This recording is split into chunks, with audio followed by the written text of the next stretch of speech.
Buenas tardes a todas y a todos. Es un Zoom de tipo académico y deseamos, como siempre, desde el Colegio de Sociología y Ciencias Sociales, que la información que se va a compartir en la tarde de hoy quede registrada, quede grabada de forma que pueda ser un material de referencia para investigaciones, para análisis. En este momento se está procurando ultimar algunos detalles de tipo técnico para confirmar el tema de la grabación. Estamos dando unos cuantos minutos para que logren dilucidar ese tema, porque generalmente siempre lo estamos pasando en el Facebook Live del colegio, y creo que también en YouTube, así que estamos verificando un tema de grabación, la compañera que está llevando ese tema. Pedimos a quienes ya están conectados, que tengamos un poquito de paciencia, que en próximos minutos vamos a estar iniciando.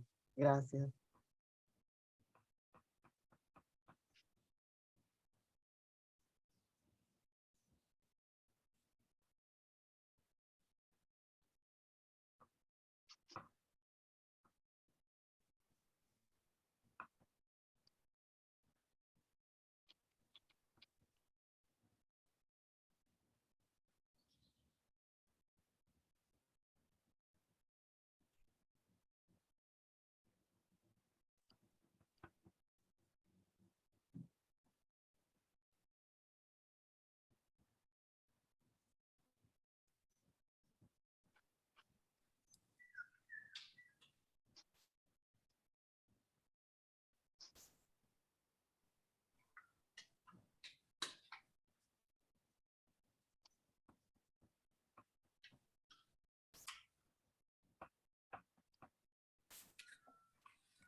Buenas tardes. Desde el Colegio de Sociología y Ciencias Sociales le damos la más cordial bienvenida. En este momento estamos resolviendo una situación de orden técnica. Nuestro interés siempre en este tipo de eventos de tipo académico es que tengamos la posibilidad de conservar la grabación, y ahorita estamos, la persona responsable está haciendo algunas verificaciones para poder concretar las grabaciones, porque generalmente siempre estamos, permanecen en Facebook, y también para que pueda finalmente también estar en YouTube. Bienvenido, profesor Ubillus.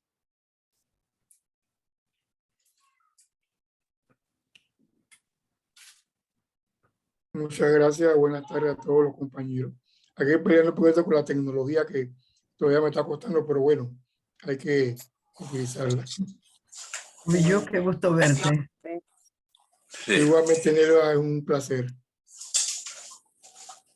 Ay, Vital también. Así es.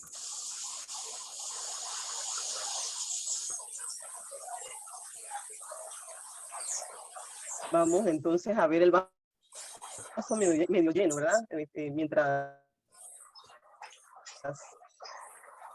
está ingresando el resto de participantes, se está resolviendo el tema de la grabación. ¿Ahora sí? Ok. Buenas tardes nuevamente. En nombre del Colegio de Sociología y Ciencias Sociales de Panamá, COSIESPA, damos la más cordial bienvenida a este panel virtual Causas del Estallido Social en Panamá. En esta oportunidad, el colegio justamente ha tenido esa preocupación, ese interés de compartir con la sociedad panameña diferentes análisis que se tienen respecto a la situación que se ha estado viviendo en el último periodo, ¿verdad? En este momento nosotros sí quisiéramos, antes de ceder la palabra a quienes nos acompañan, decirles pues que en esta sala pues se ha hecho la invitación a quienes están acompañándonos por el Zoom. Hay un grupo de personas acá, pero igualmente también se está haciendo ya la transmisión a través del Facebook Live, así que muchas de las preguntas van a estar llegando tal vez anotadas por acá a través del micrófono. A nivel de lo que es la dinámica y la metodología del panel virtual de esta tarde, decirles que cada una de las personas que va a estar en el panel van a tener la posibilidad de hacer una exposición de 15 a 20 minutos sobre el tema que les corresponde. Posteriormente se va a abrir un periodo de preguntas y respuestas, e igualmente también algunas intervenciones o análisis respecto al tema que se vaya abordando en la tarde de hoy. Dicho esto, vamos pues a presentar a nuestro primer panelista en la tarde de hoy. En esta oportunidad nos acompaña el sociólogo Mario Enrique de León. Él es docente del Departamento de Sociología de la Universidad de Panamá, es magíster en Ciencias Sociales con énfasis en teorías y métodos de investigación, miembro del Centro de Estudios Latinoamericanos Justo Arosemena, CELA, integrante también de la revista Tareas y del Consejo Editorial de la Revista Panameña de Ciencias Sociales. Es además el encargado de asuntos nacionales del Colegio de Sociología y Ciencias Sociales de Panamá. Sus líneas de investigación son apropiación y desigualdad tecnológica. El magíster Mario Enrique de León nos va a estar presentando el tema deuda pública, crisis socioeconómica y alternativas. Tiene usted la palabra, profesor de León.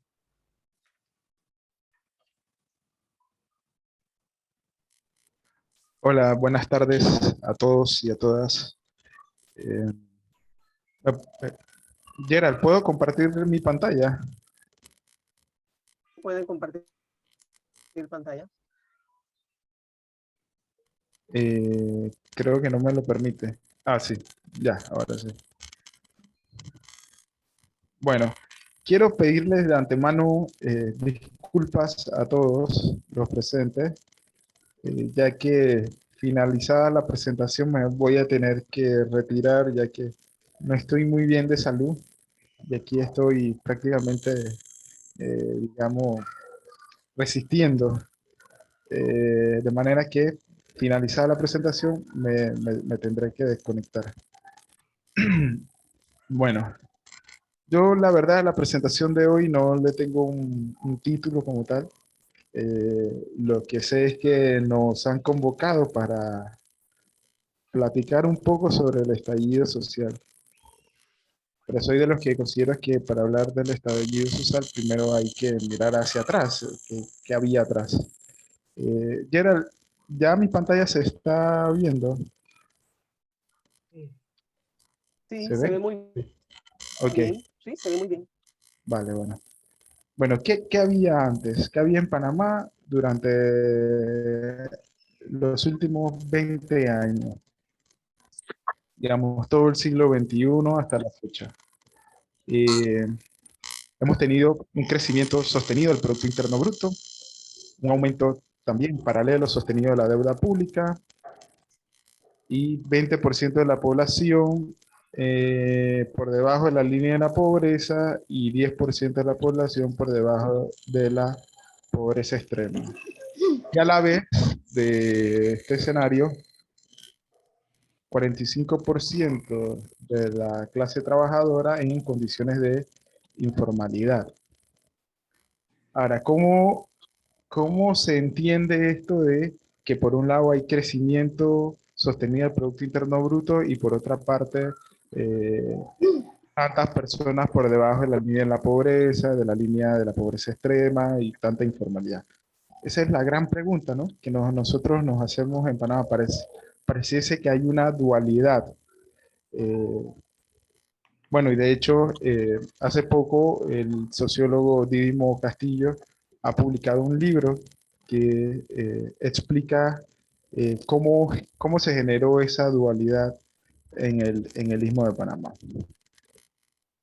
Aquí les presento una gráfica de la evolución de la deuda pública. Y si nosotros hacemos un recorte en el año 2000, podemos notar que en el siglo XXI la deuda se cuatriplicó con relación, si tomamos como referencia los 10 últimos años del siglo XX. Pero no solamente se cuadriplicó, también en los últimos 3 años, 2020, 21 y 22, con el gobierno actual del PRD, la deuda pública se duplicó con respecto a los últimos 20 años del siglo XXI. De manera que a partir del 2020, digamos que el incremento de la deuda pública ha sido profunda o crónica. Ok, ahora, ¿cómo explicamos este escenario actual? Bueno, señalaba el profesor Gandase en un artículo que se llamaba Medio siglo de ciencias sociales, publicado el año pasado, que lo que está ocurriendo es un proceso de transferencias de riqueza de los trabajadores en conceptos de salario a los sectores financieros de la clase empresarial. Pero este fenómeno no es único de Panamá, sino de toda América Latina. En esto consiste, eh, digamos, el modelo neoliberal. Y esto trajo como consecuencia que se incrementara la brecha o las diferencias entre la correlación de fuerza entre las dos clases sociales, los trabajadores y los sectores empresariales. Y esto trajo como consecuencia debilidad del movimiento social organizado. Y bueno, en Panamá esto, digamos, ha sido, digamos, esta debilidad de los movimientos sociales es más crónica en Panamá que en los otros países de América Latina. Ahora, ¿cuál ha sido el rol del Estado durante estos últimos 30 años? el Estado panameño ha desempeñado un rol de facilitador o sustentador de la economía. Es una correa de transmisión. Los grupos empresariales hacen mercado a partir del control del aparato estatal. Y esto tiene su explicación debido a que Panamá, bueno, no tiene un sector productivo, el modelo económico es dedicado al tránsito, la logística, entonces estos grupos que controlan, digamos, estas actividades económicas necesitan sí o sí del control del Estado para seguir acumulando riqueza. Ahora, cuando yo señalaba acá de las transferencias de riqueza de los trabajadores en concepto de salario a los sectores financieros, esa transferencia se da en dos sentidos. En un primer sentido, se da por la disminución de los salarios. E incluso algunos autores señalan que por debajo de lo necesario que requiera la fuerza productiva. Bueno, eso sí, nos metemos en la discusión de la teoría de la dependencia, la discusión entre Katz y Osorio, podríamos comprender con mayor claridad esto. Y por otra parte, digamos, la otra forma en que se da esa transferencia es en el consumo. Precios altos, bajos salarios o artículos con precios muy elevados, más allá del costo real de cada uno de estos productos. Pero la principal forma de transferencia de riqueza es por medio del salario. Salarios muy bajos o incluso, para algunos autores, por debajo del valor de la fuerza de trabajo. Bueno, ese es, digamos, nuestro background, lo que está detrás de todo este estallido social. Ahora la pregunta es, bueno, ¿y qué sucedió con la pandemia? Con la pandemia, la deuda pública, como señalé al inicio, se duplicó. Hasta mayo de este año, la deuda pública de Panamá, el Ministerio de Economía y Finanzas señalaba que es de 42.000 millones de dólares. Sin embargo, no podemos tomar ese número como tal, ya que nosotros desconocemos del costo de las vacunas compradas a raíz de la pandemia del COVID-19, ya que el presidente, cuando firma el contrato con esta farmacéutica, eh, lo hace por medio de... Es un secreto de Estado, pues, es una imposición que estas empresas le impusieron al Estado panameño. Entonces, en 10 años podemos saber cuánto nos costó las vacunas. Por lo tanto, hasta ahora, hasta la fecha, ningún panameño podríamos saber cuál es la deuda pública real del Estado panameño. Y lo tercero es que el Estado panameño se encuentra en este momento pagando planillas y subsidios con deuda. Pero ya desde hace 3 años esta es la situación. Es decir, estamos pagando con deuda. ¿Y esto a qué se debe? Se debe a que los ingresos del Estado panameño no son suficientes para cubrir con todas sus responsabilidades, planillas y los demás programas sociales que existen. ¿Y esto a qué se debe? A la evasión fiscal que hay en Panamá, pero tampoco no es un problema de los últimos 3 años ni de los últimos 20 años, sino que esta ha sido, digamos, esto ha sido la temática siempre en Panamá desde 1903. Entonces, en el fondo, cuando...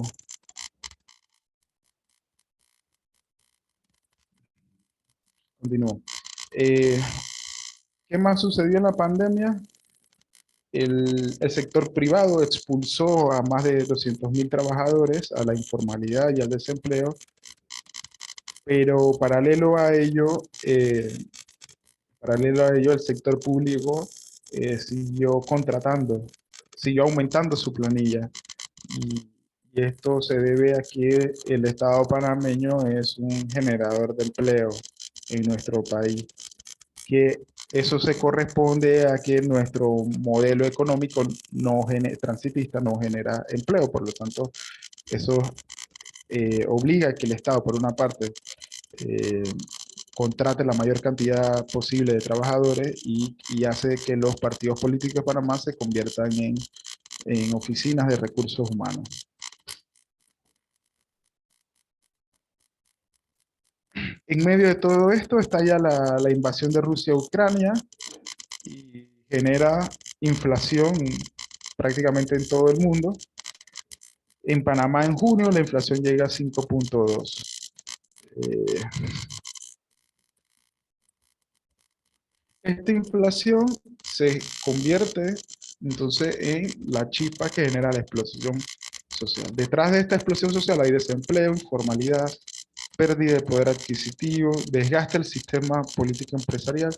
Pero este desgaste del sistema político empresarial es relativo porque un poco más de la mitad de la población electoral está inscrita en partidos políticos. Pero bueno, eso sería otra, podríamos analizar eso de manera separada y sería para otra discusión en otro momento. Entonces, en esta explosión inicia con aquellos que sintieron, digamos, inmediatamente la inflación. ¿Y quiénes fueron esos actores? Los transportistas, los pequeños productores de tierras altas en Chiriquí y los pescadores. ¿Por qué? Bueno, porque justamente estos actores todos para su actividad económica requieren del combustible de manera inmediata, ¿no? Entonces, a estos actores se van sumando los docentes, los obreros, estudiantes, los noves y los trabajadores de la salud. Y aquí subrayo a los noves porque yo creo que durante estos ya casi 28 o 30 días, los noves han tenido una participación destacable, ya que prácticamente ellos se tomaron toda la parte del oriente chiricano, lograron tener 7 cierres, tenían otro en Changuinola, Boca del Toro, en las provincias centrales, el dirigente del cierre del puente de la Villa de la Santo era un nove. En Panamá Este, quienes tenían las vías cerradas también eran noves. Y en Veraguas, Santiago, que era el epicentro, que estaba tomado por los docentes, quienes hacen la resistencia durante la batalla en el puente de Santiago, son los noves, no son los docentes. El problema con los noves es que no tienen claro un proyecto. Y la dirigencia, si es que tiene una, está fragmentada en 1000 pedazos. Prácticamente cada uno de los puntos que los noves tenían tomados respondían a fuerzas distintas.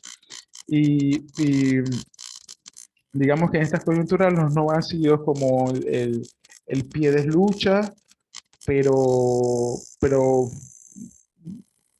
poco claro tienen el porqué de la situación, ¿no? El porqué del desempleo, la informalidad, la inflación, etcétera, etcétera.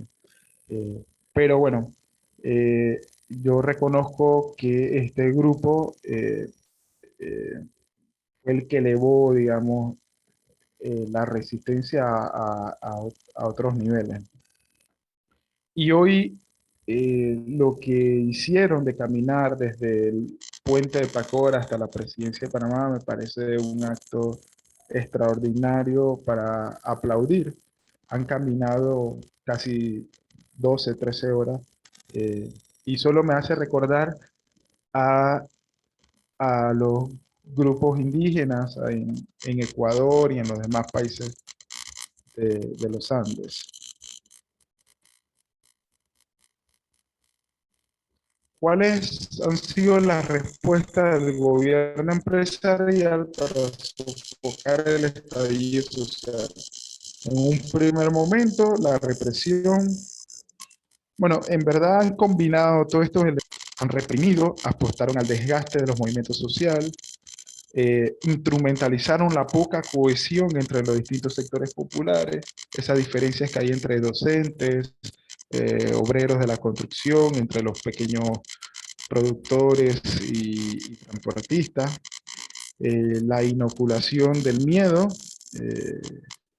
a través del fantasma del comunismo, todo lo que planteaban los distintos grupos en la mesa de diálogo le llaman comunismo. Y como último recurso, la mesa de diálogo, pero más bien, ya que se vieron desbordados, estuvieron obligados a sentarse en una mesa de diálogo para entonces negociar.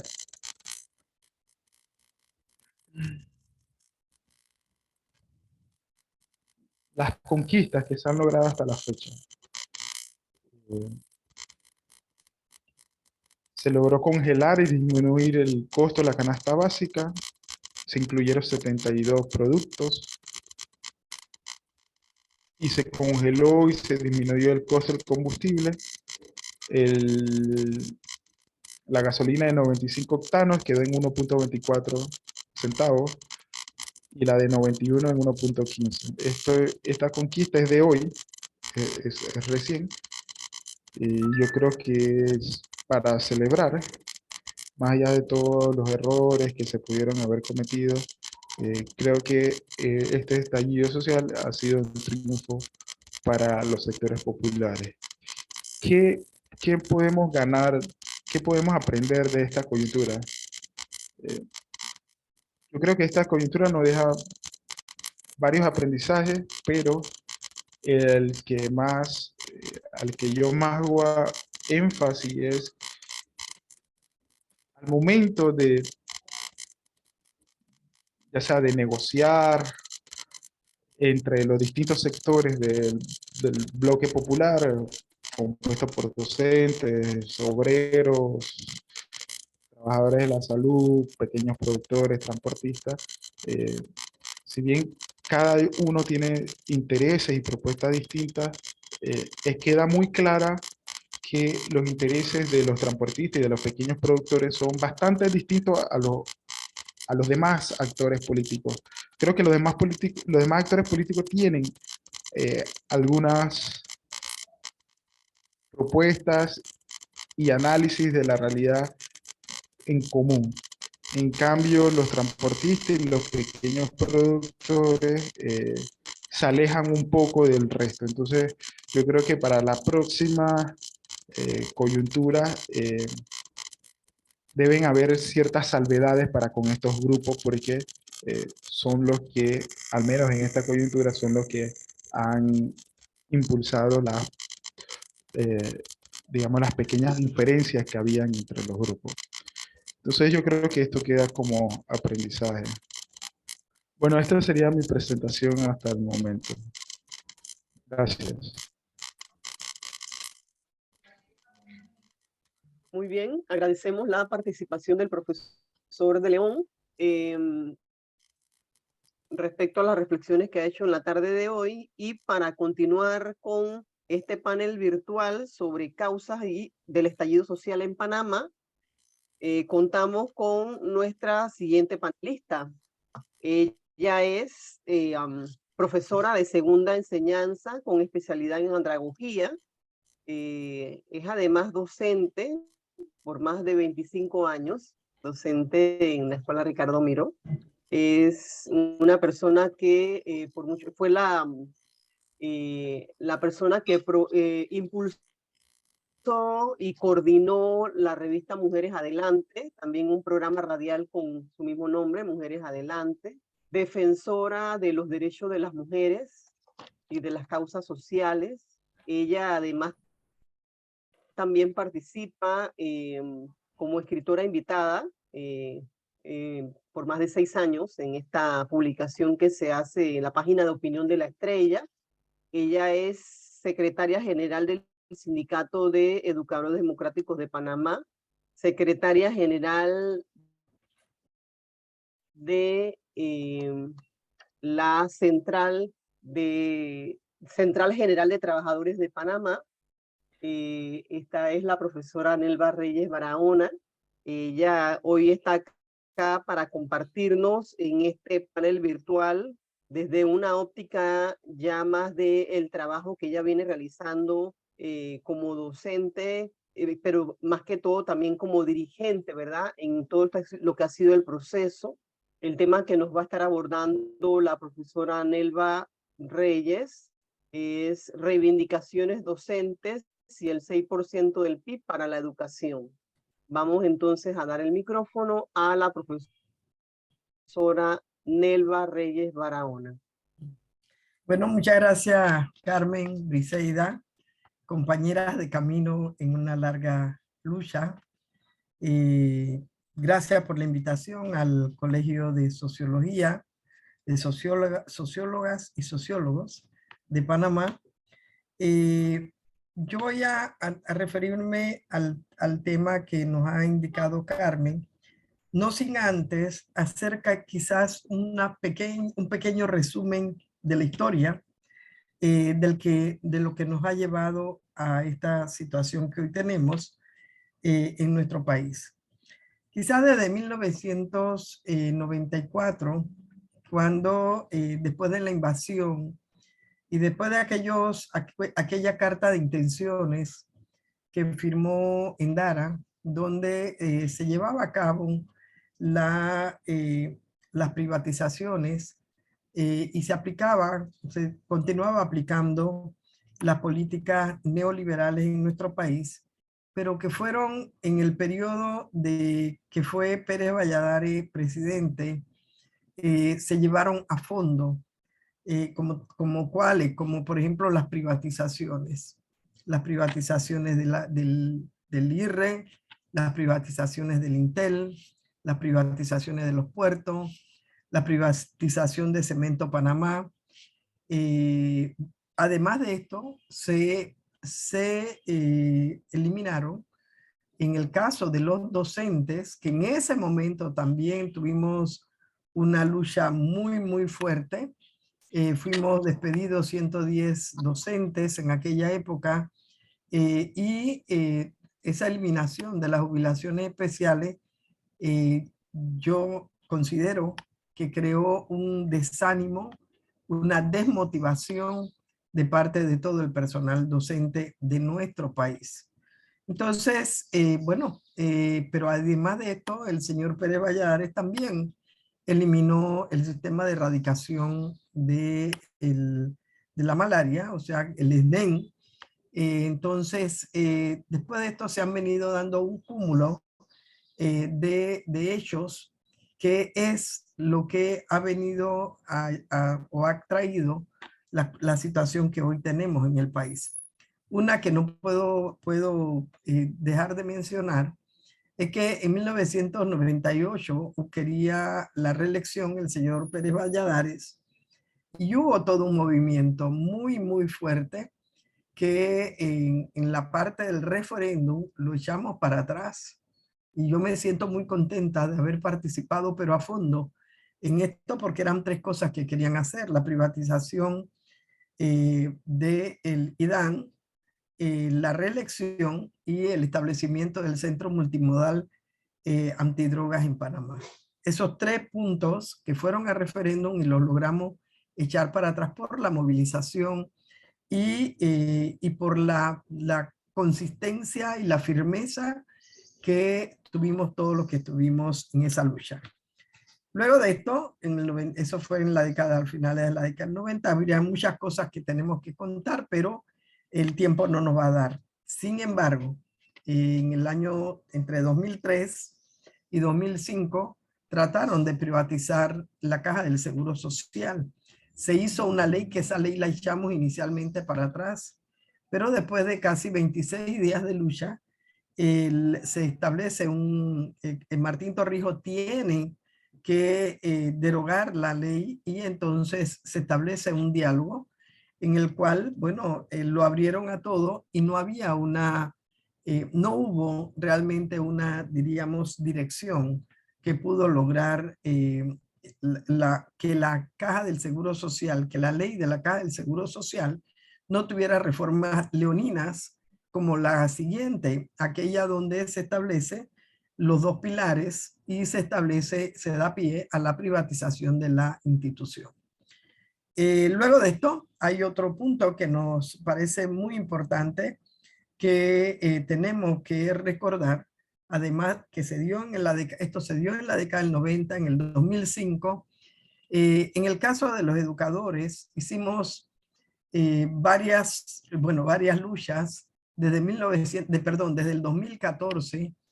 Hicimos paros, hicimos huelgas por las medidas totalmente que a consideración nuestra eran leoninas para el movimiento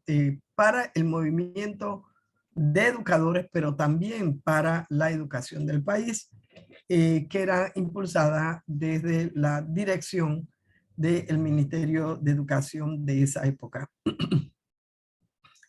Estos hechos que se dieron y que hemos venido desde entonces, compañeras, compañeros, los educadores hemos venido demandando que lo que se establece en la Ley Orgánica de Educación sea ejecutado, que es el 6% del Producto Interno Bruto que vaya a educación.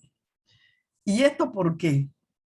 Porque muchas veces se habla que los educadores estamos el estar en la lucha, yo le quiero decir a quienes nos escuchan, es un cansancio, es un trabajo, es una disponibilidad y una voluntad política de cada uno de nosotros los educadores al defender no solamente, y en este caso particular, no estamos defendiendo solamente la situación de la educación, que de hecho es válida para todos, sino el hecho de que la población panameña tenga que comer, que la población panameña tenga cómo poder movilizarse y que la población panameña tenga medicamentos.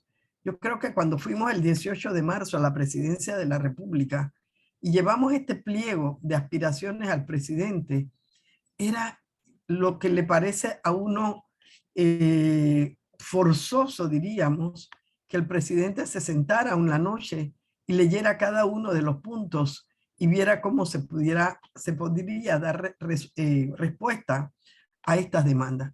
No hubo esa posición, no la hubo. El día 28 de junio nuevamente fuimos a buscar una respuesta a la presidencia de la República.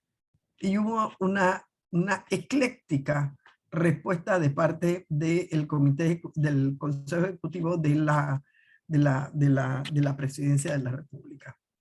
Entonces, cuando tú no le das respuesta a la población, cuando tú tienes Colón con las condiciones realmente tan inhumanas que hay en la provincia de Colón, las calles, la carencia de agua potable, la agua servida regadas por todos lados, la pobreza, el desempleo, realmente el trabajar vendiendo estampitas para ver cómo se subsiste, realmente ese subempleo o ese trabajo de la economía informal que se ha acrecentado al 47.8%, que la gente vive de ese tipo de trabajo, que según la OIT, la Organización Internacional del Trabajo, señala que ese es un trabajo no decente, y es un trabajo no decente porque no tiene un horario, no tiene un salario, no tiene las prestaciones requeridas como pago del seguro social, como pago del 13º mes, como pago de vacaciones. Ese es un trabajo no decente, según la OIT. Entonces, cuando nosotros tenemos más de 800,000 personas en Panamá que viven de esas condiciones, de verdad, y muchos de ellos son y han sido padres de familias nuestros. Entonces, por ello estamos luchando, por ello estamos demandando que se rebaje la canasta ampliada de alimentos y que se rebaje de verdad para que las personas puedan adquirir mínimamente lo básico que se requiere para poder subsistir. Cuando estamos demandando miren, Esto lo planteamos el 7 de abril del 2020 en una nota pública que le hicimos al presidente de la República. Y allí que señalábamos que no se pagara los intereses de la deuda externa, que es un interés alto el que se paga, sino que ese dinero se utilizara para crear empleos y hacer un plan de obras públicas que le garantizaran trabajo a esos miles de panameños y panameñas que no tenían trabajo. Pero se miró para el otro lado. Eso lo dijimos el 7 de abril. El 12 de abril, el Papa Francisco sale indicando la necesidad de que se creara una moratoria a los pagos de la deuda externa, no solamente a los intereses, sino al pago de la deuda externa. Pero aquí se ha mirado para el otro lado en todas las veces. Por eso decimos, hemos ido a la presidencia de la República. De frente le hemos dicho al presidente de la República, señor presidente, los medicamentos en este país están demasiado caros. Es criminal que los medicamentos estén caros. Eso tenemos por lo menos 3 o 4 años.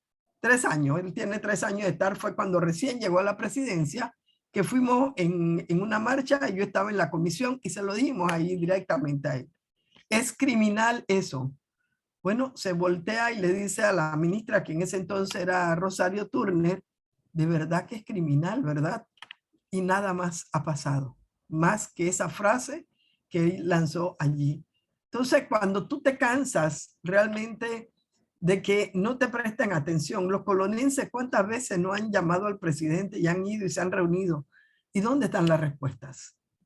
¿Dónde está la respuesta al pequeño, micro y mediano productor de este país? El año pasado yo fui con unos compañeros del sindicato de Loma Bonita, Despertar Campesino de Loma Bonita, al MIDA, a ver la parte de los insumos que tienen que ver con el abono para la tierra. Bueno, cuando fuimos no había. Y en ese momento, en ese tiempo, un saco de cemento valía, un saco de insumos de abono valía 45 balboas. Y en algunas tiendas tenían el cinismo, ya fuera Melo o cualquiera de ellos, de indicar que había que comprarlo con otro producto. O sea, así como le venden los chances casados, así mismo le estaban vendiendo el saco de abono al campesino pobre cuando no tenía la capacidad para comprar 2 cosas al mismo tiempo. Todas estas situaciones, mire que a nivel del campesino, a nivel de los trabajadores de la economía informal, ni hablar de las trabajadoras del hogar, que cuando llega la pandemia también llega una situación que ellas se tienen que ir para las que son de la comarca, para la comarca, las que viven en el campo, y tienen que irse porque con quienes ellas trabajaban quedaron desempleadas y no le pueden pagar a la trabajadora. Estas situaciones, bueno, y en eso todo lo de la pandemia y lo que nosotros como educadores, se los digo, hicimos toda una serie de propuestas al Ministerio de Educación, la cajita por internet, que le hizo un compañero que es ingeniero, y que hizo esto, lo llevó al ministerio, lo llevamos como gremios para que la ministra viera y pudiera llevar eso a las comunidades, aquellas comunidades que no tenían el acceso a internet, para ver cómo se podía dar. Ni siquiera se tomó en cuenta.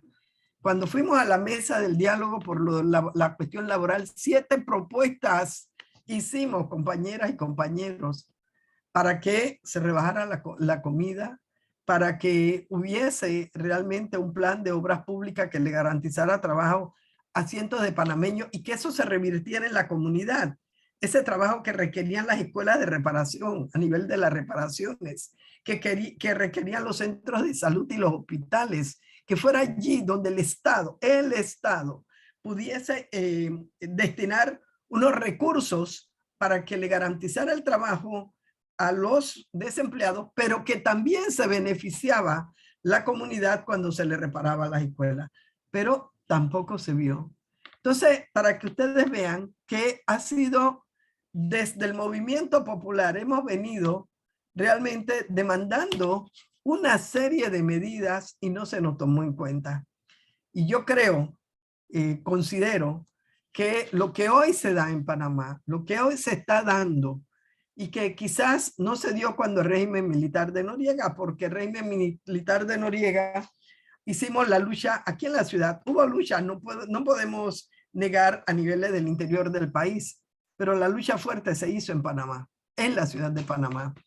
Y vimos lo de la Caja del Seguro Social, que fue de norte a sur y de este a oeste, pero eran en las cabeceras, en los distritos, en las provincias. Pero ahora no. Allá en Chupá, en Macaraca, hubo paro.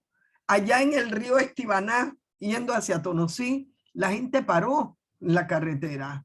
Acá entre Valle Riquito y Valle Rico, yendo para Tonosí por la carretera La Tabla directo a Tonosí, hubo cierre de carreteras. Acá en todo el país ha habido cierre.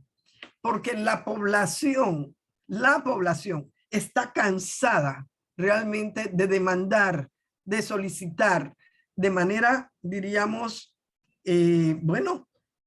inicial con las demandas y los métodos que hemos hecho, y a eso no se ha dado respuesta. Por eso esta situación. Y vamos para lo de la educación.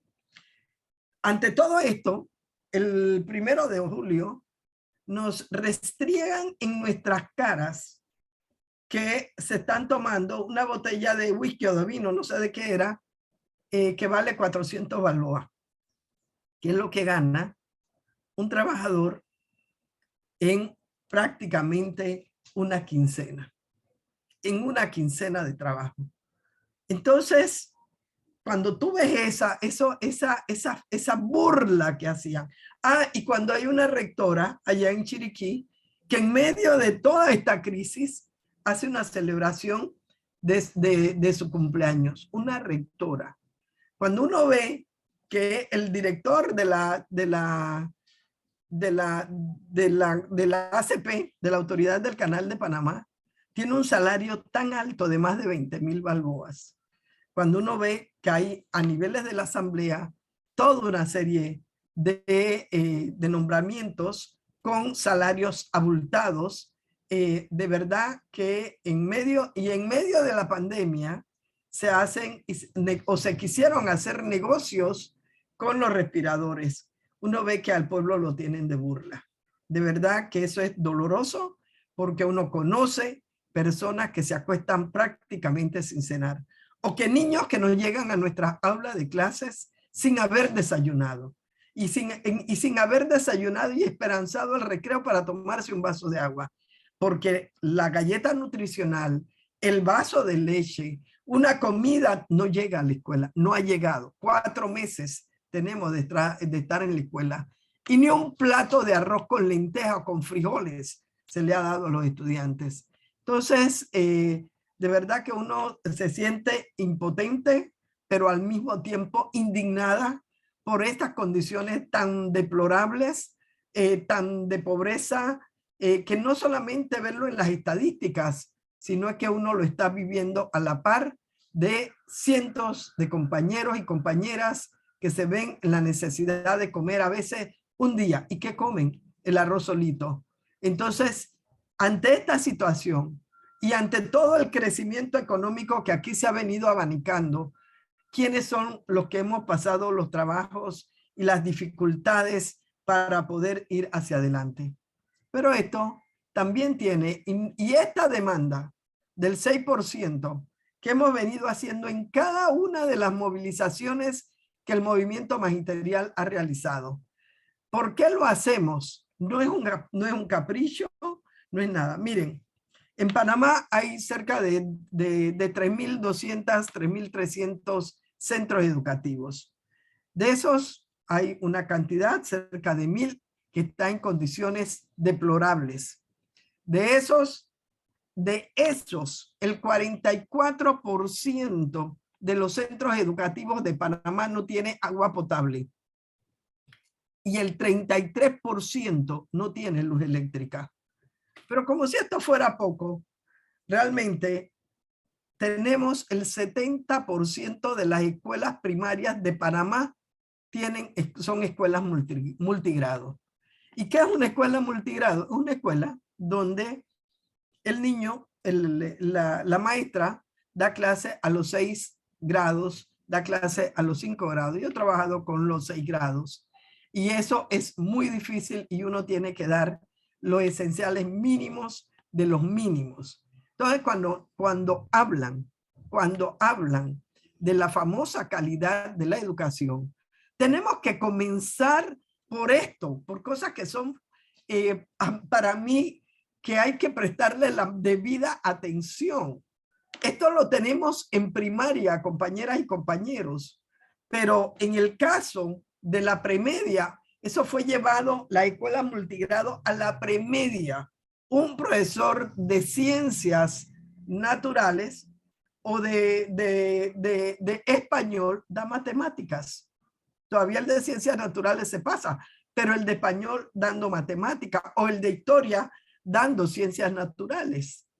Eso es lo que se está pasando. Eso es una parte. Pero como si fuera esto tan poco, se han establecido la famosa, o lo que ellos han llamado las telebásicas. ¿Y qué son las telebásicas? Un profesor da las 13 asignaturas. Lo están haciendo en Darién, aquí en la provincia de Panamá, en las áreas difíciles, hay telebásicas. Entonces, esto tiene que saberlo el país. Y tiene que saberlo, porque en el caso de la educación, eso es mucho más profundo que venir a decir que nada más hay un cambio de currícula. No, que hay un cambio que tiene que darse a nivel nacional. Si hay 5 escuelitas en Los Santos, porque una de las provincias donde nos hemos venido más es en Los Santos. Entonces, si hay nada más 4 alumnos en una comunidad, bueno, hay que buscar la forma. ¿Cómo podemos unir los estudiantes de esa región, de esa área, y poder darle una educación a niveles de la primaria, a niveles de la premedia y a niveles de la media, realmente que sea digna y que puedan llenar el contenido que requieren para cuando ellos van a una universidad o a donde quieran ir, ellos tengan ese contenido. Pero esto no se quedó en la premedia ni en la telebásica, fue a la media. Y en media hay escuelas multigrados también. Hay profesores que dan distintas materias sin estar preparados para esas asignaturas.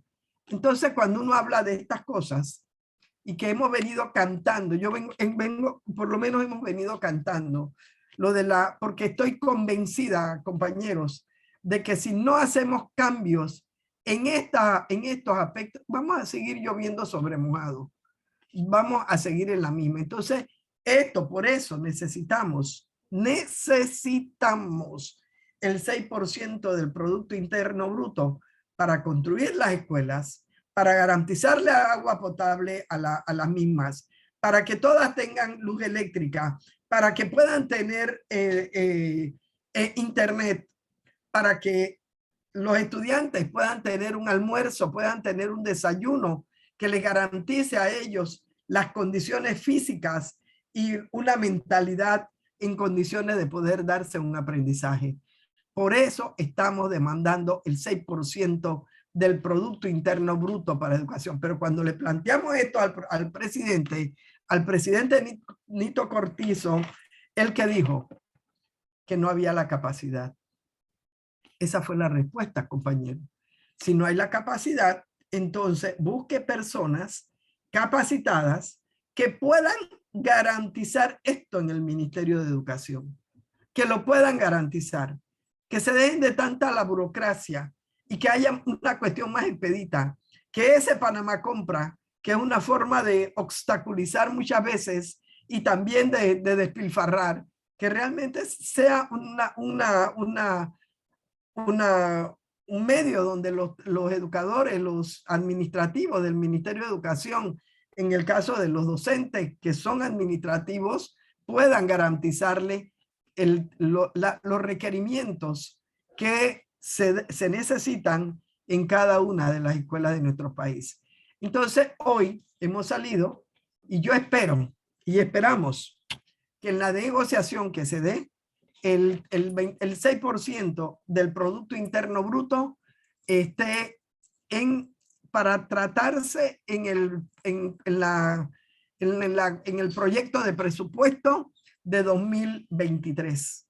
Que ese 6% esté y que no haya obstáculos de parte del gobierno para garantizarle a los estudiantes panameños, para garantizarle a los padres y madres de familia y para garantizarnos a todos, a los educadores, realmente un sitio digno donde podamos ir a compartir los conocimientos, pero también un sitio donde los estudiantes puedan sentirse con alegría, con motivaciones y que tengan los alimentos y los nutrientes requeridos para que se pueda dar el aprendizaje. Bueno, creo que me he pasado un poquito del tiempo. Carmen, no sé cómo andamos, pero esto es un poco lo que quería compartirle.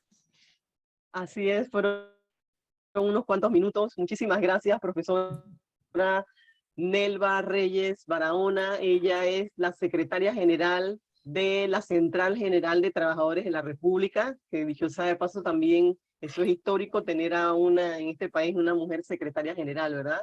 Es una persona que es muy respetada en el magisterio, en los movimientos sociales y de manera muy especial el sector docente, que este resumen que nos ha hecho la profesora, este camino que nos ha descrito sobre cuál ha sido esa participación histórica del movimiento magisterial y docente en este país, ha sido realmente importante. Antes de ceder la palabra dar la oportunidad para que se formulen las preguntas, quisiéramos hacer de conocimiento de las personas que nos acompañan, que hemos recibido reportes de que nos están escuchando desde otros países.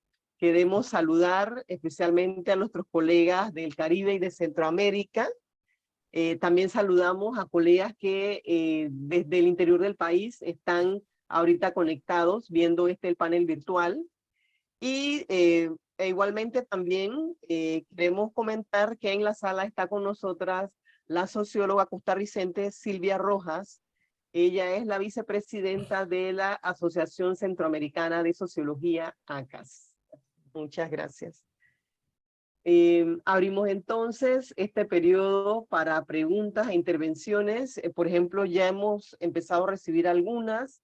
Acá en el chat nos estaban preguntando y hemos recibido unas preguntas vinculadas al tema de que si se pudiese ampliar un poquito más sobre cuál sería el uso de ese 6%. En esta última etapa de su intervención, la profesora Nelva estuvo ampliando este tema muy vinculado también a este tema de la calidad de las condiciones, ¿verdad?, para estudiantes, pero sí hay, por supuesto, una posibilidad de ampliar un poco más. Y antes de ceder la palabra a la profesora, en caso de que tengan alguna pregunta adicional, la profesora Briseida tiene levantada la mano. Sí, a ver. Veo que tiene levantada la mano. Vamos a cederle la palabra a la profesora Briseida Barrantes. Bueno, muy buenas Briseida tardes. Barrantes, ¿saben? Como ustedes saben, quería decirles, bueno, la gran mayoría lo conoce, ella es la presidenta del Colegio de Sociología y Ciencias Sociales. Briseida. Muchísimas gracias, estimada profesora Carmen Yeral Barría, que es nuestra anfitriona en la noche de hoy. Gracias por estar aquí y habernos convocado. Y espero también que el profesor Mario de León se recupere prontamente de su afectación de salud, que sabemos que en este periodo, pues, la salud hay que cuidar. Y agradecemos que haya estado en esta primera parte. Quería agradecer también a la profesora Nelva porque nos ha dado un pantallazo histórico de lo que hoy está viviendo este país. No es nada nuevo, que hay una acumulación de reivindicaciones y de lucha de la sociedad panameña, de sus organizaciones sociales, ¿verdad? Y en particular el énfasis de la lucha docente que es histórica y que ese 6% que están exigiendo para tener mejor calidad educativa, que la calidad educativa no es solamente el proceso de enseñanza-aprendizaje. Como muy bien lo explicó la profesora Nelva, ¿verdad? Si los padres de familia no tienen un buen trabajo y no tienen un salario digno, ¿verdad? Con justicia social, no van a poder darle alimentación adecuada a los hijos y habrá que comer lo que haya. Y eso me recuerda, profesora Nelva, usted quisiera que lo mencionara. En el año 1984 hubo un candidato presidencial en este país que se llamaba Ricardo Barría, que está vivo y es de Veraguas, ¿verdad? Justamente del Bastión de Lucha. Y él hizo mucho énfasis en el año 84, escuchando al profesor Mario de León, en la deuda externa que tenía este país. Y él decía, o comemos o pagamos. Cuando yo veía en las marchas y en las convocatorias y en la lucha que habían las consignas o gasolina o comemos, ¿me explico? Entonces hay una acumulación de indignación, de lucha en este país, y que hoy en día, ¿cómo se atreve un presidente a decirle a las maestras, a los maestros, que no hay capacidad? Aquí lo que sobra son gente capaz, que no están en los lugares adecuados, son otros 500 pesos, ¿verdad? Pero aquí el sector docente, los sindicatos en general, las organizaciones populares han dicho cómo hay que hacer las cosas. Y la demostración ha sido que todo lo que se ha avanzado en este momento en la mesa de diálogo, ¿verdad?, ha sido producto de que han sido justamente los que han estado luchando, los que le dijeron lo que hay que hacer en este país al gobierno. Entonces aquí lo que sobra es inteligencia y capacidad. Que no haya voluntad para hacerlo son otros 500 pesos y que los recursos se vayan para otro lado también. Entonces creo que es importante la intervención de la profesora por el hecho de que nos acaba de explicar qué se puede hacer con ese 6%. Y sí me gustaría que lo volviera a repetir o que nos pudiera indicar, ¿verdad? Porque ya dijo, ha hecho el recuento histórico, que también esperan que en la mesa del diálogo el gobierno crea conveniente o no aplicar ese 6% que es la UNESCO la que lo ha determinado. Imagínense. Y aquí que decían que la educación iba a ser la estrella, ¿no? Parece que se apagó la estrella. Entonces las estrellas la están prendiendo y están haciendo docencia de verdad, porque es docencia lo que están haciendo los maestros, los profesores, las maestras, ¿verdad? Es importante eso. Y el otro factor, profesora, la participación de las mujeres en esta lucha ha sido trascendental. Que nos podría abordar, y usted es una representante de eso, ¿verdad? De esa lucha. El papel de las mujeres en esta lucha, como históricamente ha sido en este país. Me gustaría que pudiera decirnos un poquito sobre eso, dada su trayectoria en la defensa de los derechos humanos de las mujeres, el llamado que le podría hacer a la mujer panameña en esta circunstancia. Gracias, Briseida. Hay quizás algunas cosas más sobre lo del 6%. Miren, nosotros tenemos quizás el 65% de los centros educativos de media en bachilleres en ciencia no cuentan siquiera con un microscopio. Ahí está, ahí está. Los equipos o un laboratorio, los equipos que requieren los centros educativos, laboratorios, bibliotecas no una donde tienes el poco de libros amarillitos, sino una biblioteca actualizada, una biblioteca donde haya toda la parte tecnológica que hay ya en el país, en algunos sitios, esas bibliotecas, ¿no? Pero en las escuelas, en nuestros centros educativos, como que eso ha pasado a ser el último lugar de la escuela. Que tengan el espacio los estudiantes donde ellos puedan compartir con sus propios compañeros, porque hay una cuestión que nos ha dejado la pandemia, mis estimados compañeros. y es los niveles de violencia, que eso se ha incrementado en la parte de los estudiantes. Y yo creo que de toda la población. O sea, lamentablemente, bueno, ojalá que aquí se hagan estudios de eso, cómo se ha incrementado. Creo que sí estaban haciéndose algunos, cómo se han incrementado los niveles de violencia. Lo vemos con las mujeres que han sido asesinadas, 9 mujeres este año, ya asesinadas por su pareja o su expareja. Bueno, los femicidios se mantienen, pero además de eso, es los niveles realmente de desánimo, de desmotivación, de la desesperanza que hay en muchos jóvenes, porque lamentablemente el estudiante sale de 6º año y el estudiante se tiene que quedar en la casa porque a veces no puede ir a la universidad y no puede ir porque no tiene los recursos para ir a la universidad, o el papá o la mamá que antes quizás se lo podía dar, hoy no lo puede hacer. Y adicionalmente a esto, bueno, el 20% de los jóvenes de nuestro país están desempleados. Y en el caso de las mujeres, el 24%. Entonces, esto es no darle a nuestros jóvenes esa esperanza que abrigábamos, o que cuando uno estaba en la secundaria, yo lo recuerdo, estábamos y abrigábamos salir de 6º año para poder conseguir un trabajo y uno continuar la universidad. Hoy eso como que no está en la perspectiva de nuestros jóvenes. Entonces, eso hay que garantizarlo. Lo otro, mire, hubo unas informaciones de la UNESCO, creo que fueron, que señalaban que 100.000 estudiantes jóvenes, estudiantes niños, habían desertado del sistema educativo.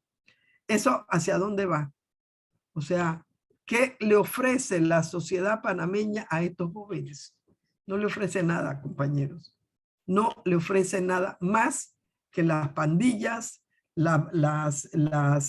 toda la parte esta del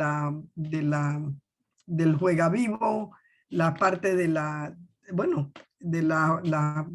todo lo que indica a niveles de las comunidades y de la sociedad, la parte, diríamos, desagradable de ellos. Pero ¿tienen estos jóvenes algún nivel de responsabilidad?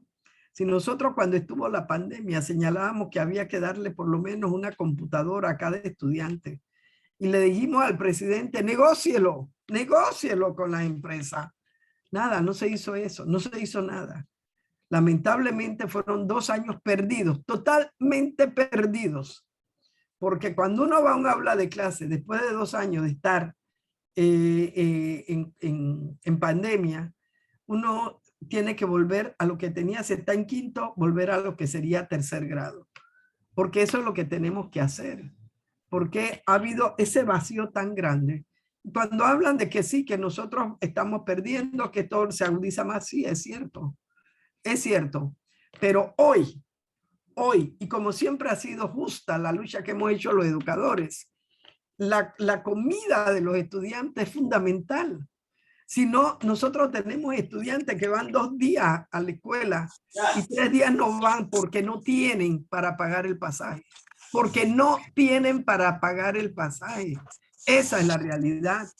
Entonces, yo sí creo que el 6% nos ayudaría a la biblioteca, nos ayudaría a instalar en cada centro educativo, las condiciones físicas del centro educativo, que tiene agua, que tiene sanitarios, que tiene luz eléctrica, que tiene todas las condiciones para que el estudiante pueda estudiar de manera satisfactoria, pero que también tiene biblioteca, que también tiene los laboratorios, laboratorios no solamente de ciencias, laboratorios de lengua, laboratorios de todo lo que implica la parte culinaria, de todo eso, laboratorios a niveles agrícolas. O sea, todo eso debe de tener los centros educativos, y que hoy ni siquiera soñarlo, si no hacemos que esos 6% y los padres de familia que nos escuchan las madres de familia que nos escuchan, debemos de exigir ese 6%. ¿Y cómo lo tenemos que exigir? Que se contemple en el presupuesto del año 2023. Pero no solamente que se contemple en el presupuesto del año 2023, sino que se ejecute y que haya transparencia en hasta el último centavo que le llega a un centro educativo. Entonces, esto es un poco lo que aspiramos. Pero hay otra cuestión que sí tiene que ver y que hay que destinar recursos. Miren, en la década del 30, cuando estaba José Dolores Moscote, José Daniel Crespo, estaba el doctor Diógenes de la Rosa, bueno, tantos otros, ellos hacían cursos de escuelas de verano para los educadores. Yo creo que tenemos que retomar, si no en la misma forma, pero sí hay que tomar procesos de formación, pero formación sólida a nivel educativo. Hay que hacerlo para que podamos realmente como educadores seguir adelante en el proceso y no quedarnos atrás rezagados, sino seguir adelante en este proceso educativo que es de suma importancia para el país, Pero esto tiene que ir también con la participación democrática de las organizaciones estudiantiles en cada uno de los centros educativos. Eso fue eliminado desde el régimen militar, cuando hacia más adelante eso fue eliminado, se fue eliminando poco a poco, hasta que ya prácticamente no existe. Y hemos perdido toda aquella cantidad de jóvenes que salía ya fuera del Instituto de Nacional y de cualquier colegio del país, tener una formación no solamente en el plano académico, sino también tener una formación política, una formación cultural, una formación realmente de sensibilidad social para responder a las necesidades de cada una de las comunidades donde estamos. ¿Qué tiene? Ya. Muchas gracias, profesora Nelva. Tenemos algunas manitas levantadas. En el orden, la profesora Elia González, ella es profesora de Sociología del Centro Regional Universitario de la provincia de Veraguas. También está el profesor Gilberto Villús, él es profesor de Español. La profesora Ana Lemos, socióloga, investigadora. Así que bueno, vamos a ceder la palabra en este orden. La profesora Elia, el profesor Gilberto y la profesora Ana. Hola, buenas tardes, buenas noches desde Santiago. Un placer verlas, por lo menos virtualmente, ya que tenemos largo tiempo que no podemos darnos un abrazo solidario. Efectivamente, estoy de acuerdo con todo lo que está planteando la profesora Melba. Es un reclamo que vengo escuchando desde hace décadas. Cómo incorporar ese 6% al presupuesto de la educación.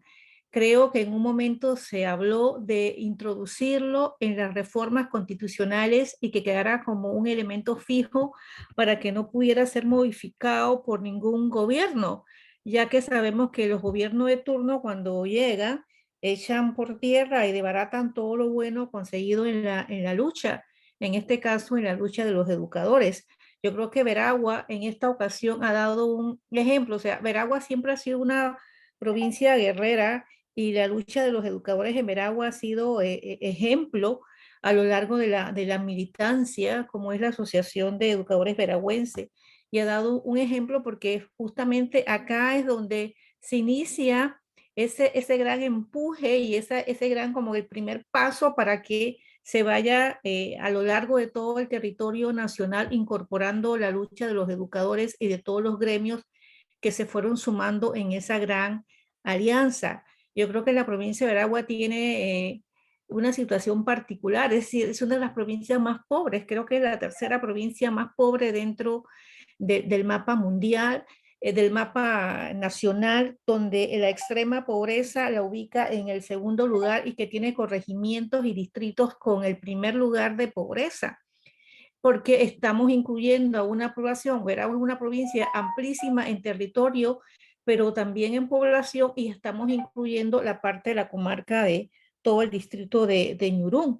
Entonces eso implica que pues golpea más duramente. Y eso se demostró en las luchas que hemos tenido durante todo este proceso, este periodo, que el pueblo, nuestros pueblos originarios han estado presentes y son los que se tomaron los puestos principales en los cierres de los puentes en la vía interamericana para impedir el tránsito, y allí estuvieron hasta el último día recibiendo, y a mí me daba esta tristeza y este dolor porque yo sabía que eran los pueblos originarios quienes iban a recibir el gas lacrimógeno, la bendita bala y todo demás, porque se mantenieron fijos y bajo el apoyo de los educadores que estuvieron en esto. Yo como profesora les puedo decir que realmente lo que pasa en educación lo veo en la universidad, lo veo en este centro regional universitario, donde todavía nuestros estudiantes universitarios no tienen para comer, o sea, de mala tienen para alcanzarle para si acaso la copia del día, y algunos no pueden hacerlo. Lo veo en esta desesperación entre dejar la universidad porque no tienen fondos y irse a trabajar para poder abastecer a la familia. Y esos son estudiantes universitarios,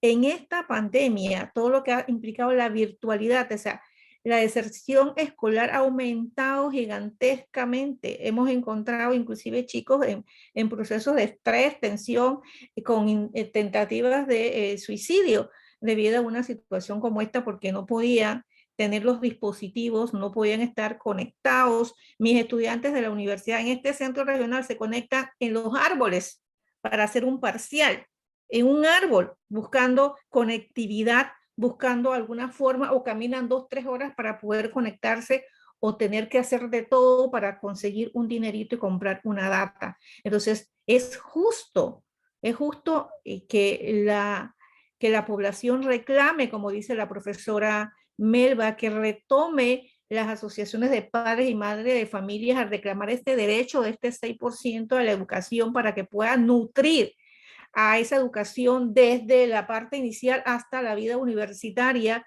para poder brindarle las condiciones adecuadas y oportunas que requiere el país. Es una quejadera constante de que nuestra educación tiene 40, 60 años de atraso, de que estamos mal en la educación, pero bueno, ¿cuándo vamos a hacer un cambio? O sea, ¿quién va a dar el primer paso? Y el primer paso es garantizar ese 6% de educación con ese presupuesto que le permita la construcción de una educación con calidad que todos y todas necesitamos, con equidad, con justicia, con igualdad de oportunidades. No podemos estar hablando de dos Panamás, de un Panamá pobre y un Panamá favorecido en todas sus dimensiones, que son los que al final nos controlan política y económicamente. Entonces, un pueblo devastado, con muchas necesidades, pues sumido en la pobreza, en la miseria, en la delincuencia, en la criminalidad, porque no tiene otras oportunidades. Entonces, como ustedes mismas han dicho acá, tenemos personas muy capaces, muchos talentos, muchas potencialidades en los juventudes que se pierden porque no hay forma de poder empujarlos en ese camino, que es tan sencillo, creo, porque lo han hecho otros países que tienen menos presupuestos que nosotros, y lo han hecho, y sin embargo Panamá no tiene y no ha tenido ese interés y esa intención de llevar a esa educación a ser la estrella que tanto se pregona por allí, y que al final pues estamos encontrando a una población estudiantil cada vez más carente de todas las herramientas necesarias para ser competitivos y ser triunfadores en ese mundo profesional, laboral, que tanto necesitamos para empujar a Panamá adelante como personas en el crecimiento individual de cada uno, pero también en ese mundo colectivo, sumando a esa masa estudiantil, que es el otro ángulo que mencionó la profesora Melba, de cómo incentivar nuevamente a esa participación estudiantil en esa lucha por garantizar la satisfacción de esas necesidades educativas que requiere esta población. Entonces, creo que la comunidad educativa debe tener un despertar. Yo creo que hemos ganado muchísimo con esto. Tal vez vamos a estar negociando muchos puntos más y esto se va a prolongar, pero creo que ha sido un paso importantísimo, porque la gente ha despertado, como dijo la profesora Melba. Ha despertado desde la barriada, la lucha barrial, el pueblito que estaba allá, que jamás en su vida se había pensado que iba a salir con un cartelón a protestar y a cerrar una calle, salió a parar y a decir no estoy de acuerdo y estoy apoyando la lucha y estoy cansado de la impunidad y estoy cansado de la corrupción y estoy cansado de la no transparencia y estoy cansado de que sea un solo grupo el que tenga todo y el resto de la población tenga que estar sumida en estas condiciones no aceptables para un país como Panamá, que siempre ha dicho que es uno de los mejores países en crecimiento económico, el mejor crecimiento económico, segundo en América Latina, con perfiles extraordinarios en inversión, pero que no llega, no permea. Y saben ustedes perfectamente que una de las cosas, de los sentimientos más impotentes de la parte interiorada es que el Canal de Panamá, los ingresos del Canal de Panamá nunca llegan acá, jamás. O sea, ¿dónde están? Todo se queda del puente para allá. Entonces, ¿dónde está esto? Esto que no llega al interior del país, y pues lo que estamos encontrando es una ciudad llena de gente que ha migrado del interior en la búsqueda de mejores condiciones laborables, mejores ingresos, mejores oportunidades, y que por supuesto se convierte en la metrópolis gigantesca que necesitan los procesos electorales, porque ahí se concentran en las ciudades para entonces ganar el voto electoral, y abandona totalmente al interior, y por eso tenemos un sector agropecuario en la condición en que están nuestros pequeños, medianos productores y todo aquel que se atreve a iniciar un emprendimiento en cualquier tipo. Así que agradecida a la profesora Melba por representarnos dignamente, profesora, como mujeres en esta lucha. Para mí es un honor que usted esté allí por su trayectoria y por ser mujer, es lo más importante, porque esos espacios hay que ganárselo, y eso no es fácil, ¿no? Así que, profesora, para mí para usted un gran abrazo, y es un honor realmente poder escucharla, y ojalá que algún día podamos encontrarnos y compartir también acá en Veragua de tantos temas importantísimos que podamos hacer. Así que Bueno, conmigo cuentan desde acá. Gracias, profesora Melba. gracias a usted. Muchas gracias, profesora Elia.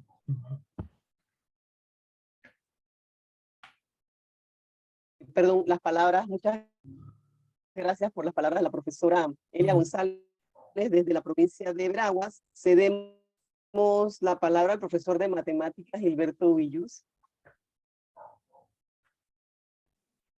Muy buenas noches, un abrazo para Carmen, para Nelva, para Briseida. Y lo que quiero comentar algo muy puntual. Siempre nos han señalado de que los docentes, cuando tenemos un movimiento, una lucha, siempre nos echan en cara que por demandas salariales. Siempre. Pero en esta ocasión no. En esta ocasión es por demandas salariales. En esta ocasión es por los altos costos y por los colegios que no están en condiciones. Pero nadie dice que cuando llegó a la virtualidad, los docentes tuvimos que pagar nuestro internet, nuestro equipo, convertimos nuestros hogares, lo convertimos en una de clase. Prácticamente nuestros hogares perdieron cierta intimidad porque recibíamos los estudiantes. O sea, esa parte no la ven. O sea, es muy fácil criticar y comentar, pero esa parte no la ven. Iba a correr a la compañera Carmen, que es mi especialidad en matemáticas. Ya estoy jubilado ya. Trabajo como su director en un colegio privado y tengo una dirección nacional en una institución gubernamental. Pero eso no quita mi raíz como docente, de hacer comentarios y defender siempre nuestra lucha, que ha sido histórica en nuestro país. Gracias, compañera, y un gusto haberlo visto. Gracias, Villus. Muchas gracias, profesor Villus. Ahora también la profesora Ana Lemus tiene la palabra.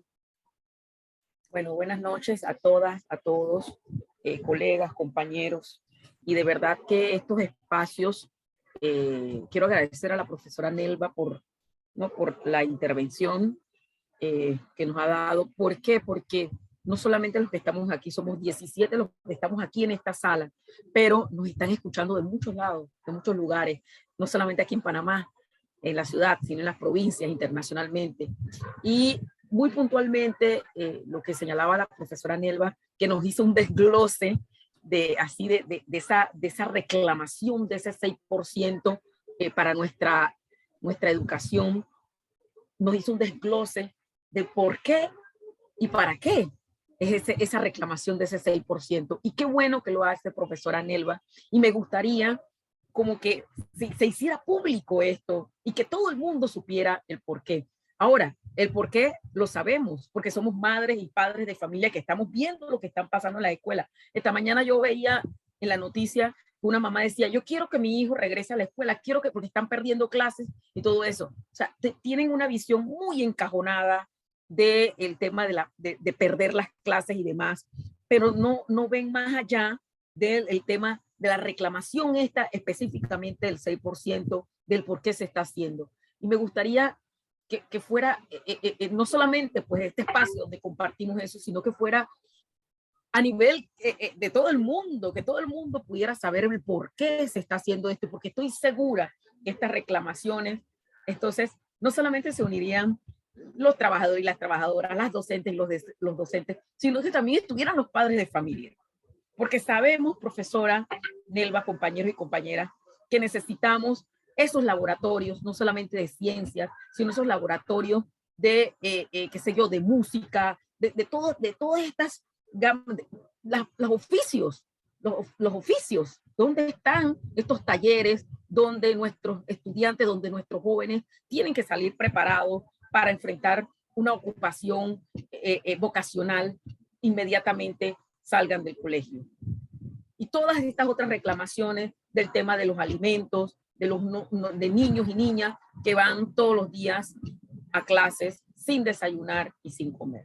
Entonces, me gusta que compartir estos espacios, como dijo la profesora Elia también, y felicitando al grupo de los docentes que tomaron esta batuta y luego después nuestros pueblos originarios que se han mantenido al pie de la lucha, nuestras mujeres panameñas, que estoy muy orgullosa de todas sus actuaciones, pero sí, ¿cómo hacemos nosotros, pues, parte de aquí del colegio, para que esto lo vea más gente? Para que la gente salga, para que la gente a veces se le quite ese, en estos días decía yo en el Facebook, comenté, porque había un grupo de personas en una provincia que estaban protestando porque dice que querían que se abrieran las calles. Entiendo ese derecho y esa reclamación también de las aperturas de las calles, pero ¿dónde estamos parados o dónde tenemos nuestra visión cuando anterior a todo este estallido social nos han venido llenando la copa que ha rebosado el vaso para algunos sectores, cuando debería rebosar el vaso de todo el mundo, de todo el mundo? Entonces, estos espacios, qué bueno que se den, pero sí como que, no sé, Briseida, ¿cómo haríamos nosotros para poder que todo esto, todo el mundo de repente esté enterado de lo que está ocurriendo y tengamos una visión, porque como panameñas y panameños tengamos una visión un poco más amplia de toda esta situación? Así que gracias y buenas noches. Gracias. Muchas gracias, Carmen, hay una cosa Ana, al final. Sí. Perdón, nada más que me gustaría decir una cuestión en relación a los cierres, a la protesta a veces de la gente, de la población.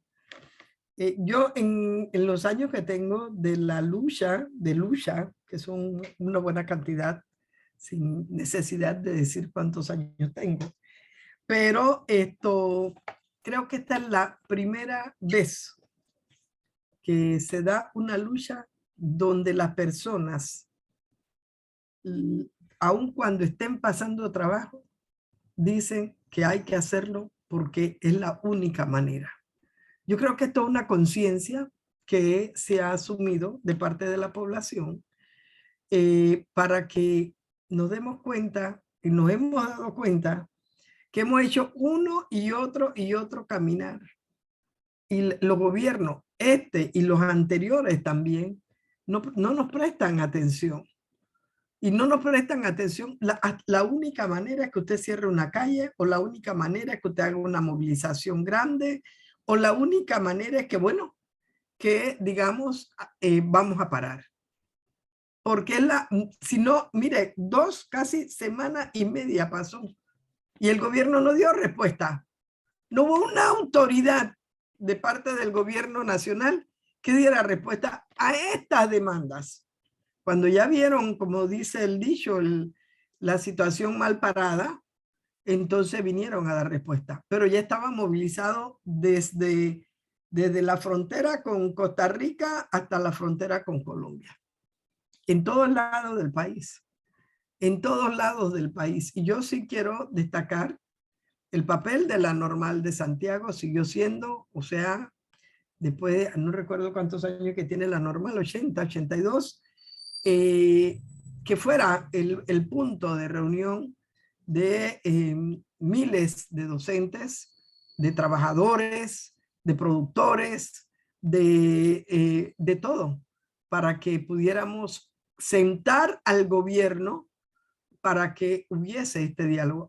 Ha habido 2 días, porque uno no lo ha podido ver todo el tiempo, pero ha habido 2 días que hubo realmente discusiones de muy, muy, muy alto nivel, que yo siento que me sentía muy complacida porque digo, bueno, esto es lo que queremos. Vamos a ver si ahora el gobierno cumple. Eso tenemos que tenerlo pendiente, estimados amigos y compañeros que están aquí presentes. Necesitamos que los acuerdos que allí se hayan plasmado sean cumplidos. Sean cumplidos. Y no bajar la guardia hasta que los mismos se puedan ejecutar. Porque si no, pues es otra lucha más. No, no, no, no. Esto también debe de servirle al gobierno nacional y a toda la cantidad de asesores que tienen, que deben de mirar mejor la situación de la población y que de volverse atrás no saben, no van a saber cómo esto vaya a terminar. Porque si hoy se pudo sentar en una mesa, mañana no lo sabemos, porque cada día las condiciones se agudizan más de la población. Por eso es necesario que ellos cumplan hasta la última letra que se firme en los acuerdos, hasta la última letra que se firme en los acuerdos. Entonces, esto es me parece que es muy importante, porque esto, si no, tenemos de nuevo que volver a hacer la lucha. Ha habido una experiencia que también tenemos que ver algunos errores, pero han sido mínimos. Pero los otros es de ver cómo podemos salir adelante y cómo podemos realmente lograr que más gente, más población se una a esto. Le llamo al presidente Cortizo. Esto, si bien se puede llegar a acuerdos, y esperemos que eso se dé, pero que esos acuerdos, presidente Cortizo, se cumplan, porque después no se sabe cómo se va a responder. Muchas gracias, profesora Nelva Reyes. Bueno, como colegio, ¿verdad? Siempre estamos dispuestos a continuar en ese proceso de generar más espacios de intercambio y debate como este panel virtual sobre las causas del estallido social en Panamá, pensando siempre que esta es una manera que tiene el colegio también de colaborar, de apoyar las luchas sociales del pueblo panameño, ¿verdad? Ya en la etapa final, ya en este cierre, no sé, profesora, si tiene algún mensaje que quisiese enviar. Sí. Ya antes de llegar a una sola cosa, llamar a todos los compañeros educadores, aquellos que han estado preocupados por si se entra, siempre que estamos en una lucha, al final tenemos que tener un acuerdo de terminación de huelga donde se respeten realmente el derecho que tenemos a defender, valga la redundancia, los derechos, en este caso, de la alimentación, del transporte, de los medicamentos y de tener un porcentaje, el 6% del Producto Interno Bruto para la educación. Entonces, esto quedan otra serie de puntos que fueron quizás las demandas mandadas, pero que esas se tienen que ver en otro espacio. Entonces, esperemos que al terminar esto haya una buena comprensión de parte del Ministerio de Educación, sobre todo porque es lo que hemos estado con mayor tiempo en la huelga, y que podamos tener un acuerdo de terminación de huelga de manera satisfactoria para todas y todos. Y le hago el llamado a los educadores que nos escuchan de que tengan ese acuerdo, consigan con sus dirigentes, consigan ese acuerdo de terminación de huelga. Uno siempre debe de tenerlo, como dice el dicho, debajo del brazo, porque de todo hay en la viña del Señor y no vaya a ser que después se salgan con alguna ausencia o X o Y. No, tienen que tenerlo ustedes. Este es el acuerdo y tienen que respetarlo. Y si no lo respetan, nos llaman de una vez. Nos llaman porque eso sí tendríamos que denunciarlo. Le llamamos de esta manera, llamar y darle las gracias a toda la población. Todavía no ha terminado, pero le vamos a dar las gracias de antemano por la participación de manera cívica que ha estado en la demanda de un derecho fundamental como es la comida, un derecho fundamental como es la educación. Tener los implementos para la educación, para un proceso educativo realmente digno de los estudiantes panameños. Muchas gracias a Carmen, Briseida y los compañeros del Colegio de Sociología. Muchas gracias a la profesora Nelva Reyes Barahona, secretaria general de la Central General de Trabajadores de Panamá, agradeciéndoles también a todas las personas que han participado en este panel virtual sobre las causas del estallido social en Panamá. Vamos a solicitar a la profesora Loyalty de Cuvillier que va a brindar las palabras de conclusiones, o mejor dicho, palabras de cierre en nombre del colegio. Profesora Loyalty. Buenas noches a todos y a todas. Para nosotros ha sido un lujo tenerla a usted, maestra de maestros, la profesora Nelva Reyes.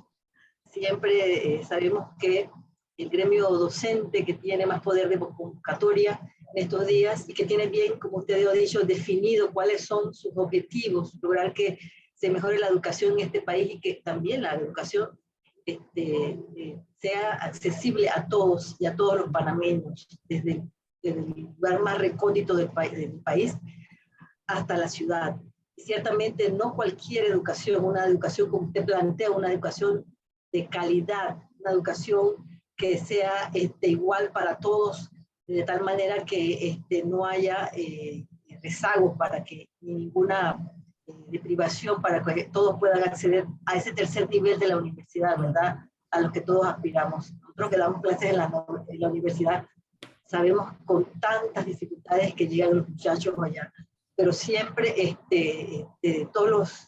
En estos días alguien me preguntaba y yo les decía que yo nunca dejo a ningún estudiante porque sé que hacen el esfuerzo por llegar allí, que tienen muchos rezagos ciertamente y que obviamente en el camino se van a ir nivelando, como dicen ustedes, en los educadores de base.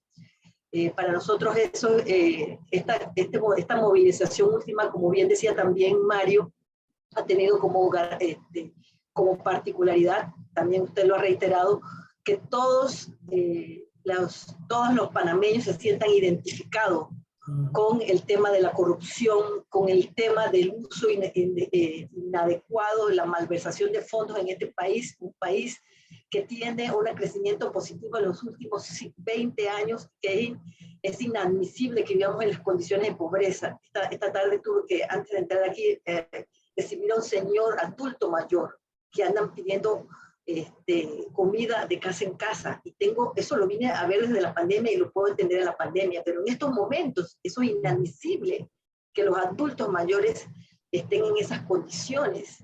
Entonces, eso es una problemática que obviamente tiene que ser atendida, y no es posible que nosotros tengamos en un presupuesto del Estado millones dirigidos a instituciones y a ministerios, y sobre todo a la Asamblea Legislativa, que no se vean, que no permeen a las capas más bajas de esta sociedad, que tengamos la pobreza y los niveles de condiciones de privación sociocultural que tenemos en nuestra población más pobre. Y bueno, también reconocer el papel beligerante de ustedes y de la población no-BBB, que ha estado en todo momento en la calle, que puede que tal vez, en eso no estoy de acuerdo con Mario, de que ellos de repente tengan muy dispersos cuáles son sus objetivos, y no creo tanto eso. Ellos tienen bien claro cuáles son sus objetivos: mejorar sus condiciones de vida, y tal vez no tengan la elocuencia o tal vez la dicción suficiente para presentarlo, porque ellos tenemos que entender que el español no es su lengua de origen. Pero lo saben, han resistido todo este tiempo y son los que han dado, como bien ellos dicen, bueno, todo el mundo hay que reconocer, son los que han dado la cara y han estado allí resistiendo en todo momento. Yo creo que esto no podemos dejar de reconocer, ¿verdad?, el valioso papel que han desempeñado ellos, bueno, y los negociadores que hemos tenido hemos tenido negociadores en la mesa de muy alto nivel. Esta tarde, bueno, la profesora Maribel Gordón, el profesor William Hughes, esta tarde escuchaba al presidente de la Comenenal hablando de eso mismo que usted decía, porque también usted, como no quiero hablar de tiempo, pero cuando usted empezó a plantear el tema de todas las privatizaciones y todo eso, yo soy testigo de eso, de cómo los gobiernos, que después de la llamada era democrática, después de la invasión, se dieron a la tarea de privatizar cosas como la refinería. Inadmisible eso, con la intención, decía Carrasquilla, y es verdad, de que al privatizar la refinería, la empresa Chevron, que se quedaba con ella, iba a traernos combustibles más baratos, y eso nunca ha sido, jamás eso fue nuestra realidad, ni siquiera en el día 1 que la refinería fue defenestrada, porque inclusive yo creo que el gobierno no ha seguido bien esa pista. El gobierno después fue condenado a pagar una indemnización a la empresa que administraba la refinería. Y entonces todas estas cosas nosotros las hemos vivido, que han tomado los gobiernos decisiones en detrimento de los consumidores y del pueblo en general. Entonces yo, cuando usted me recreaba todos esos tiempos, que son momentos históricos que lo hemos vivido, igualmente el análisis que hace Mario me parece tan pertinente, de darnos cuenta a nosotros que en verdad Panamá está haciendo historia en estos momentos. Ha hecho una movilización que ustedes bien lo han presentado, de tal manera que hoy en día habrá uno que otro, obviamente siempre con el temor a los modelos, como si nosotros fuéramos un país que va a ir en retroceso, que va de repente a adoptar modelos que vayamos nosotros en detrimento de nosotros mismos. No, los modelos no tienen cabida en un lugar donde con tanta riqueza tengamos nosotros poblaciones con tantas necesidades. Yo creo que al margen de esas miedos que tenemos, ciertamente hemos dado una muestra de dignidad, de integridad en los movimientos, en las actividades, y ciertamente en los movimientos sociales que obviamente ustedes como los maestros, también los sindicatos, los trabajadores, también el pueblo noble, que se han permitido pues que nosotros hoy en día podamos poder tener nosotros hoy en día en esta lucha algunas conquistas que son, yo digo que forman parte de un hito, de una nueva historia de Panamá, que ciertamente debemos nosotros valorar y dejarla para las futuras generaciones, para que no nos quedemos nosotros como convidados de siempre viendo todas las ignominias en la que nos sumen nuestros gobernantes, que obviamente cada 5 años volvemos nosotros sin tener opciones a tener un mejor gobierno de este estado tan rico como el nuestro, que vive con tanta pobreza. Yo les agradezco a ustedes de parte del Colegio de Sociología, a usted y a Mario, que nos hayan acompañado en esta tarde-noche, y pues a todos los compañeros y colegas que están aquí, y a todo el público en general que se ha reunido pues y en estas 2 horas de este conversatorio que hemos tenido, para que debatamos sobre el balance que ha hecho la profesora Nelva y también Mario de la lucha en estos últimos 20 días en Panamá, para debatir desde la corrupción hasta los temas más sensibles, como es el alimento, el combustible, las medicinas, y todos los demás temas que todavía quedan pendientes y que no hay que claudicar hasta que se cumplan con esos 10 puntos que se establecieron al inicio de la mesa de negociación. Así es. Buenas noches a todos y muchas gracias. Gracias. Bien.